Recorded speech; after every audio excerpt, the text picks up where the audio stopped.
Yeah, good morning to you, Whit. Here in Georgia, there are still more than 700,000 people without power this morning. Helene's impact is devastating for the state, but the recovery continues this morning.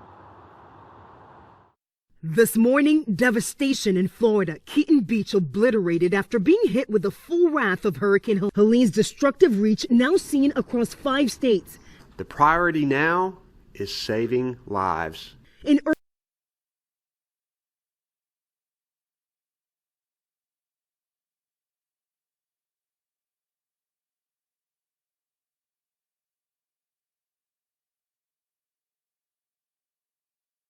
Evacuations had initially begun, but with the water moving in so quickly, they were forced to retreat to higher ground. Everybody was airlifted off by helicopters. We had 3 from Tennessee and 2 from Virginia. It was extremely windy, very gusty. So unfortunately, we had to wait to get those helicopters in the air. In Charlotte, 1 person dying after a tree fell on this home. And an EF3 tornado touching down in Rocky Mount, North Carolina. Cars slammed into the side of this restaurant. Here in Atlanta, vehicles abandoned on sunken streets. The owner of Carolina was hit with flooding it hasn't seen in a century, some calling it biblical. This is the scene in Asheville, which is now isolated after roads leading into the town flooded and cell towers were knocked down in the storm. So this is what we know right now. At least 91 people are dead, and that number is expected to rise. More than 1,000 people are missing, and power is out to some 2.1 million customers across that region. We have team. Yeah, good morning to you, Robin. It's been days without power, cell service, or safe drinking water for so many people here in western North Carolina. We're in historic Biltmore Village, a popular shopping and dining enclave here in Asheville, and it was submerged in water, leaving behind debris and a muddy mess. It stretches for miles and miles. One official describing the damage as biblical devastation.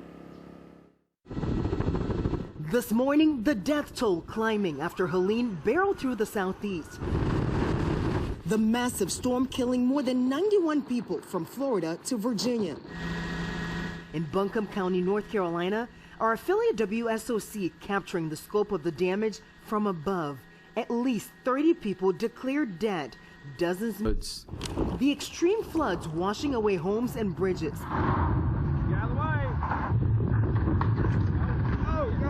At one point, North Carolina DOT forced to close more than 400 roads, deeming them unsafe for travel. Members of the National Guard and relief teams from 19 states joining the search and rescue missions. This is an unprecedented tragedy that requires an unprecedented response. Hurricane Helene rapidly intensifying in less than 12 hours, making landfall in Florida's Big Bend as a Category 4 storm late Thursday night with 140-mile-per-hour winds. Western North Carolina rattled with a separate rain system just before Helene crossed the border, dumping up to 30 inches of rain in parts of the state, triggering extreme and deadly flash floods and landslides. This home in Marshall swept away in this river. In Lake Lure, homes splintered and reduced to rubble.